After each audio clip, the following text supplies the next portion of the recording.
Okay, now item number 23, review of costs related to expansion to full career fire department. Chief Whitman.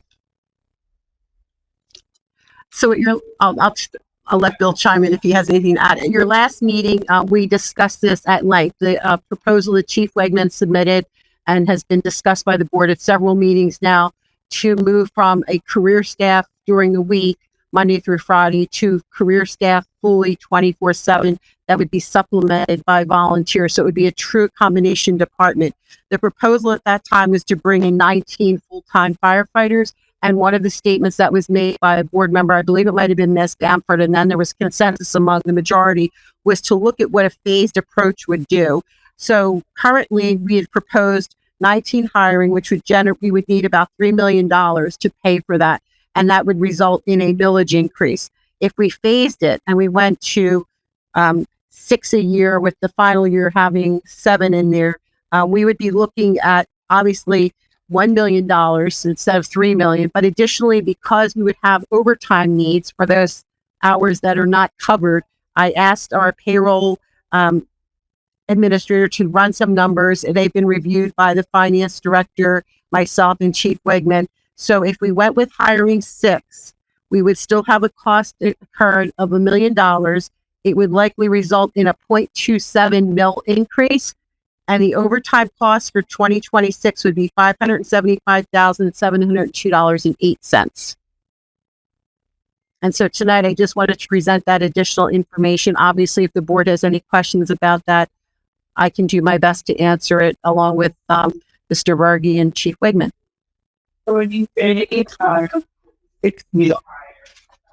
Is it a situation taking like one of each categories? That's not going to not doing all of your beats first. So I say here, she can be 6, but 7.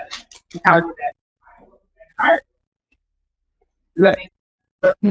Chief, do you want to take that? If we did hire 6, it would not be just 6 leaders. It would not be the 6. He had 30 years on average. The best supervisor started based on our grades increase after the development. And then those hours are covered. He focused on the hours. She almost stood up at 5 minutes. They offered more overtime. So it was absolutely equal dispersion based on hours. So if the new again, just thinking of the 3-year phase, if the 6 people came on, we would go to the new hours that you want to propose, that new approach. It wouldn't just be bringing these 6 on and then kind of doing what you're doing now, but filtering them in. I don't know if I didn't take that approach. Okay. Because I didn't think that was what the approach is based on recommendation for 6 people on a shift or shifts. That's the approach. So, okay, so taking the new approach, but you don't have the full complement yet. correct. Gotcha. Okay.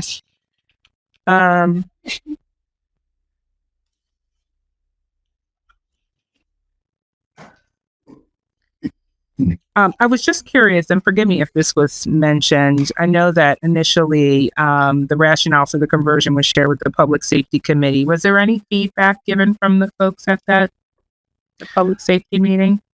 My impression was that they were for the expansion as presented, but recommended that we engage in a public campaign as to inform the residents of what was going on. And they were suggested that we do the social media campaign followed by meeting with homeowner associations.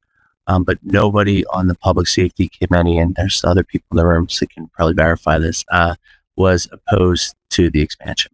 And they were aware that it was going to result in a tax increase. We did make them aware of that night. And that's what they supported the proposal, but they wanted to make sure that we did an extensive outreach to make sure that the rationale was explained, as well as what we're currently facing in terms of the volunteer numbers dropping and So that's what we've been working on. Chief Wigman and I did a podcast, which has been seen by, I think, 100 some people already. We've also we snipped the portion from the meeting so that people don't have to go through and try to figure out how to get to Chief Wigman's portion of that Board of Supervisors meeting. And that has been put out as well. We're also planning meetings with some HOAs. The also thought was to have a couple of what I would call town hall meetings, one during the day at the rec center, one in the evening here at the Township building. But we would need some direction from the board by the first meeting in September so that we can make a decision about how we're going to move on the budget. And if anyone can just just for those that, maybe did look at this information when they got it, just kind of walk through to the best, as much as you can with this page. Just because I know one of the things, and Connie's not here, but she mentioned that that some folks in one of our communities did ask or wanted to know about the overtime. And I said to her, I think it's going to be a part of our information. But I want to make sure, if somebody's looking at this for the first time, this looks foreign to me. So I don't know if there's a way to kind of walk through or talk through some of these numbers. How did we get to such a specific $575,702.08? Well, we used the collective bargaining agreement, which is in place for the firefighters. That was our source document to determine wages for 2026. Mm-hmm. And to Chief Wigman's point, we took the same model, the 24 on, 72 off. We determined how many hours there are in a year that are going to need to be covered, how many are still have a gap with them bringing on 6 people instead of 19. You'll see the first block in the last column. Those are wages only. So this does not include any benefits relating to those new hires. So we would be looking at $1.8 million in wages only. And then we went and we have 5 full-time nurses. We have the total hours needed to run 24/7. And then we have base hours for the staff size of 11, which is the current staff plus 6. And then overtime hours needed to cover the shortage was 27,040 hours. Then the second block over was if we hire only 6 additional firefighters, and same sort of calculation. We took the wages that they would make plus the overtime that was going to be needed to fill that. And that's how we came to the, we only hire 6 employees, would need $575,702 in overtime.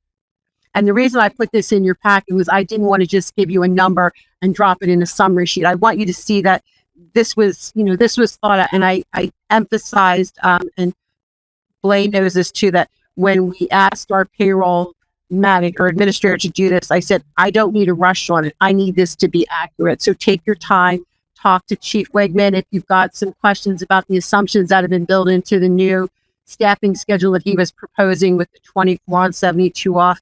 And this is what came up with. Right. And thank you for that, because it was more so just, someone that maybe is not used to seeing something, just to kind of walk through what the thought process was. And this wouldn't necessarily be, we can certainly make this a public document, but we would put a better summary together for the average reader to look at, similar to what we did when you asked me what were the tax implications, and we just picked 8 neighborhoods randomly to show, from a moderate neighborhood up to one of our most expensive neighborhoods, what the implication would be, for a tax increase that we were proposing. And I know we talked about that we're going to run some additional scenarios with that as well. Yes, absolutely. There are some other neighborhoods, but I need to get with the tax collector to get an average assessed value for those neighborhoods. Right. Okay. So am I reading this wrong? That we see us with more basics. Was it the overtime? That'll cost you almost over $100,000 the overtime. This was higher all 19. Correct. If we go with the 2472 for 2 God. Okay.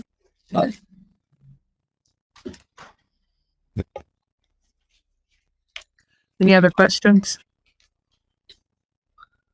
It seems like a no-brainer. We're going to have to raise taxes, but they're just going to be more. to do the staggered. Well, we suspected that, but until we played it out on a spreadsheet, I didn't want to just say that. I'm never going to be that cavalier with that approach. I need to see it myself. So that's why we sat down, made sure that she understood what we were asking for, what we were proposing, and then crunched the numbers and then had them reviewed. It's, this has been discussed, as I told you, this has been talked about for well over 10 years in the Commonwealth. I remember when Governor Rendell was in place and he sort of sounded the alarm at a managers conference in Harrisburg and said, you need to get and understand this. I understand there might be some money coming from Harrisburg down the road, but there's no guarantee. The county has not shown us that they are taking the lead on any kind of a regional approach. So Chief Wegman and our job is to protect Montgomery Township. And this is the way that he believes we can best ensure that we have the correct response times that our residents should expect on the weekends that they do during the week. And that includes obviously holidays, evenings, overnights. And it would, as you heard from two of your chief volunteers who came in, senior leadership, they're tired. This is a lot on them. And, the 200 hours of training, just to be firefighter one, to your statements earlier about affordability, our firefighters can't afford to live in our community. They're stretched in a lot of different directions with, work-life integration. They've got children, they have dual incomes, they have dual responsibilities, and aging parents, and it's just a lot on them. And when the chief looked at the census and started looking at the ages of our volunteer firefighters, they're young in spirit, but as we all know, our bodies don't necessarily match that spirit. And to have someone who's 73 years old, 69 years old, at some point they're going to say uncle and, or worse. Well, yeah. So this is, Chief Wegman and I have probably talked about this more than any other thing involved since he got here. We have a great career staff, and I believe that we'll make it even better with the people, because there are people who want to be here because of the culture that he has created. He has single-handedly changed the culture. And any of you who know what it was like before, the firefighters we have are committed. They are committed to this community. They're committed to community risk reduction. And it's just important that we have this discussion, and we'll talk about it as much as we need to and answer as many questions as we need to. At the end, it's your decision as not only representatives of this township, but residents of this township. So we respect anything that you tell us to do, any additional information you want, and we will do whatever you ultimately decide. But we would be remiss if we didn't bring this forward, knowing that, everybody kind of holds their breath and, grimaces a little when they hear the two-word tax increase. Right. I think it's important that we recognize that, our most basic responsibilities as public servants here in the township is obviously infrastructure, but public safety. And we have to reckon with the fact that things have changed. Actually, I shouldn't say have changed and continue to change. And they are trending in a way that it is giving me concern about gaps in the ability to service those public safety needs that we have as a community and we expect. So I feel as if I think is most important, that we are communicating well and also listening to what the concerns are of the public, which I think we need to ask for people here that might have some things to say as well, but also people that might be watching from home. This is a big ask, but I think it's also a big situation that we are facing here in Montgomery Township, but throughout the state and throughout the country. And we can't just expect that the same people are going to cover this. It's too much is at stake. So let's try and understand the problem, communicate that problem, listen to the situation from outside, and then hopefully we can come to a great conclusion here in that we need to expand. I think what you're looking for is health, safety, and welfare is our number one priority here. But a question that I had on here, the staff size of 11 says they need to work 87 hours per week. Am I reading that correct? Okay. And then 24/7 with 24 firefighters is 49 hours. Is that? But what I will say as a resident is the additional cost of that overtime is frivolous. I think I could not support that.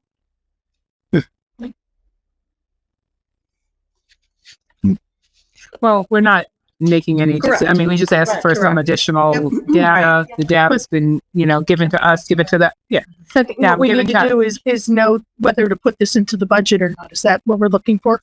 Yes.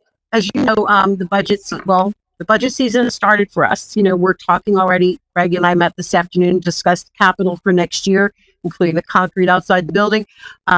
That's, because by the time you get it, we have dotted our I's and crossed our T's. So when you have your budget work session in late October, all this will need to be flushed out. And yes, it's one fund or one area, but a lot rolls. So I need to know, sooner rather than later.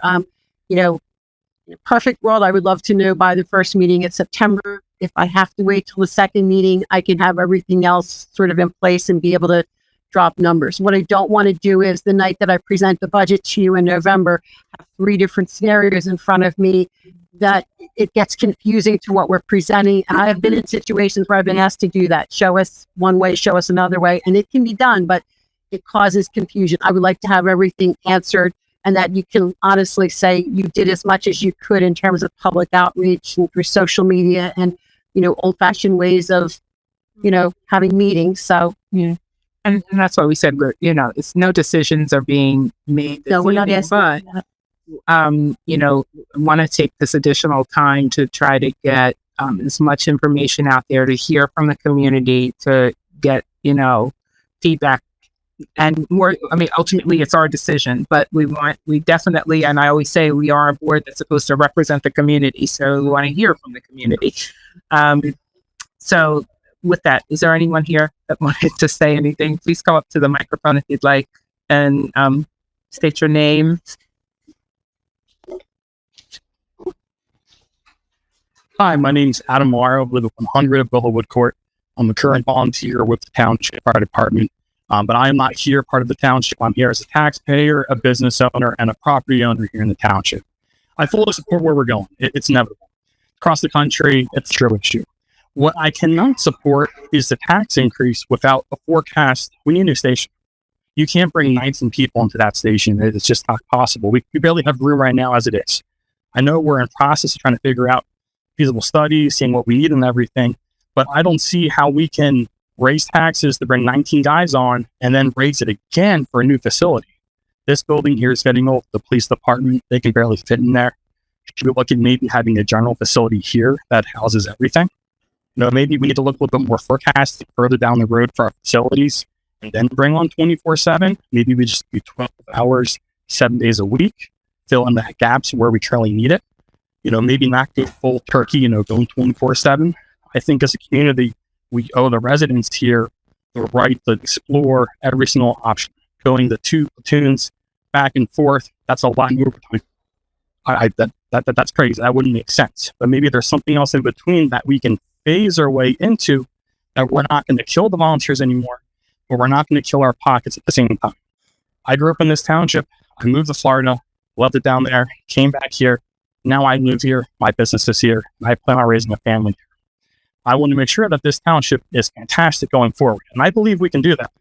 But I just want to make sure that we're smart in how we do it and we plan for the future. Thank you. Yeah. Okay.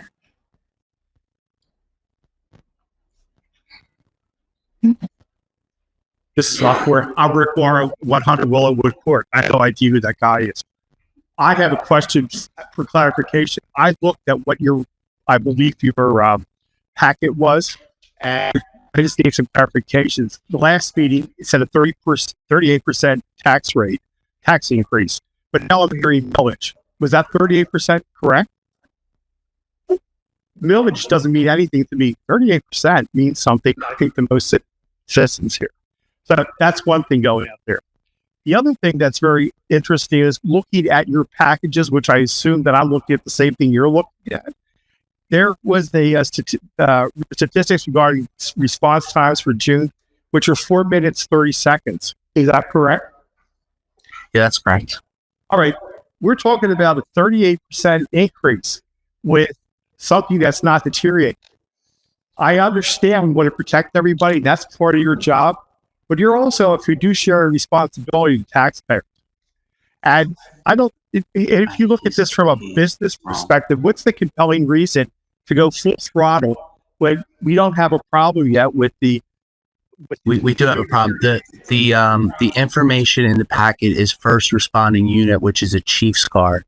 It's not first responding apparatus. Well, you got to make sure you have these statistics. They are correct. I've given the correct statistics. Is that you're looking at this? You're asking of the citizens, and you're going to get a lot of heat from this because you're going to have to say, what is the compelling reason to do this increase when our statistics don't show something terrible or a deterioration? If we had something terrible, you had it in 10 minutes, for the whole month. That's a little, Sir, I did.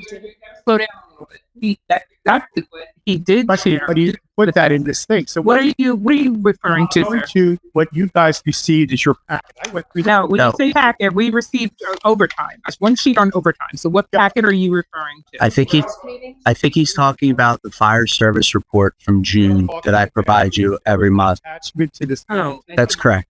okay. Has your agenda. Oh, okay. You're talking about, all right. That's correct. I want to know what you're looking at. So So I think, but the bottom line is we all have to be on the same page. And you have to make sure that when we make statements, there is a compelling business reason to go from what doesn't seem to be bad right now. I'm not denying we have a problem in the future, but to go full blown at this point in time, does that make sense for somebody in this township, a 38% increase? Think about the people who are senior citizens, whatever. You're putting a big burden, worried about, quality of life. We might have some instances where people won't be able to afford to live here now. So that's all I'm saying. Just make sure our numbers and everything else makes sense. Because when people's here, village, no one cares. When you hear a 38% tax increase, everybody gets excited, whether it's real or not. That's all. You have to look at that. You have to be the fiduciary responsibility in addition to public safety. That's the jobs you got to have. Agree.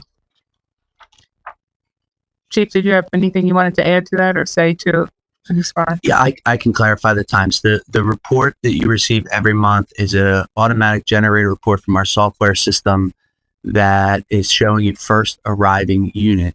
His 4 minutes and 30 point is exactly what I told you. Our career staff arrives on scene in 4 minutes and 25 seconds. That's 100% accurate. The report that I provided you every month is a first arriving unit report. It's not a first responding fire apparatus report. That was an additional report that I had given you before, where it shows that currently our on-scene time for our career staff is 4 minutes and 25 seconds this year.